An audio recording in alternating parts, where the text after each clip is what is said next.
तो बेटा आज का क्वेश्चन है why does an aqueous solution of acid conducts electricity. इसका आंसर क्या है? इसका आंसर है क्यों? क्योंकि एसिड के अंदर क्या होते हैं? H+ आयंस होते हैं, बहुत ज़्यादा अमाउंट में होते हैं, इनकी कंसनट्रेशन बहुत ज़्यादा होती है। ठीक है, अब आप मेरे को एक चीज़ बताओ, इलेक्ट्रिसिटी फ्लो कब करती है?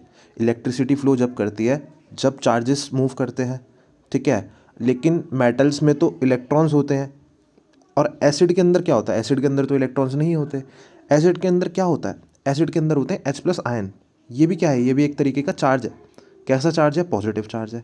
अब हमने पढ़ा है कि आयंस भी कितने तरीके के होते हैं? 2 तरीके के होते हैं, एक पॉजिटिव और एक नेगेटिव। पॉजिटिव वाले को हम कहते हैं कैटायन, नेगेटिव वाले को हम कहते हैं एनायन।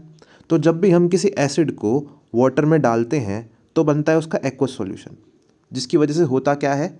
जिसकी वजह से H+ आयन रिलीज होते हैं। कैसे होते हैं? देखो, मैंने इसके अंदर डाला HCl, एक एसिड है, ये वाटर है। ठीक है, जैसे ही मैं इस HCl को वाटर में डालूंगा तो होगा क्या? इनके बीच का जो बॉन्ड है वो ब्रेक होने लगेगा।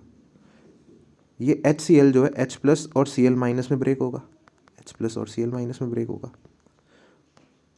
और ये H+ और Cl- है क्या? ये 2 तरीके के क्या हैं? चार्जेस हैं, एक पॉजिटिव चार्ज है, एक नेगेटिव है। पॉजिटिव वाले को हम क्या कहते हैं? कैटायन। नेगेटिव वाले को हम क्या कहते हैं? एनायन। तो जब ये चार्ज मूव करेंगे, जैसे ये चार्ज मूव करेगा, आयन मूव करेंगे, तो इलेक्ट्रिसिटी कंडक्ट होगी।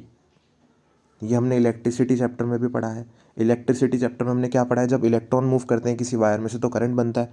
लेकिन पानी में कैसे बनता है करंट? पानी में ऐसे बनता है, जब भी हम किसी चीज़ को पानी में डालेंगे तो उसका एक्वस सॉल्यूशन बनेगा, और अगर उसमें से आयन रिलीज होते हैं तो क्या होगा? इलेक्ट्रिसिटी कंडक्ट होगी, अगर नहीं होते तो नहीं होगी। सिंपल सी चीज़ है। जैसे फॉर एग्जाम्पल, अगर मैं पानी के अंदर O2 को डालता हूँ, ठीक है, मान लो ये वाटर है, इसके अंदर मैंने डाल दी ऑक्सीजन। अब ऑक्सीजन को जैसे ही मैं वाटर में डालूंगा तो ऑक्सीजन ब्रेक नहीं होती। ये जो ऑक्सीजन है, इसमें 2 ऑक्सीजन है ना, ऐसे, तो ये ब्रेक नहीं होता, इसकी वजह से इसके आयंस नहीं बन पाते। ठीक है, तो वाटर जो वाटर है इसके अंदर पावर होती है। ठीक है, इसकी भी कुछ स्ट्रेंथ होती है। तो अगर ये उस मॉलिक्यूल को ब्रेक डाउन कर दे, इनके बॉन्ड को ब्रेक डाउन कर दे, तो आयंस बन जाएंगे। और अगर वाटर की जो स्ट्रेंथ है अगर वो वीक है, जैसे O2 को ये ब्रेक नहीं कर पाया, O2 को ब्रेक क्यों नहीं कर पाया? क्योंकि O2 स्ट्रॉन्ग है और H2O जो है वीक है। इतना डिटेल में नहीं जाना है, बस आपको इतना सा ही लिखना है कि इलेक्ट्रिसिटी इसीलिए कंडक्ट होती है। क्यों? क्योंकि एसिड को जब हम पानी में डालते हैं तो उसमें से H+ आयन रिलीज होते हैं। ठीक है, ऐसे बेस के साथ भी है, बेस से भी इलेक्ट्रिसिटी कंडक्ट करती है। रीज़न क्या है? क्योंकि उसके अंदर OH- आयन रिलीज होते हैं। तो आयन्स जब जब बनेंगे तब तब इलेक्ट्रिसिटी कंडक्ट होगी।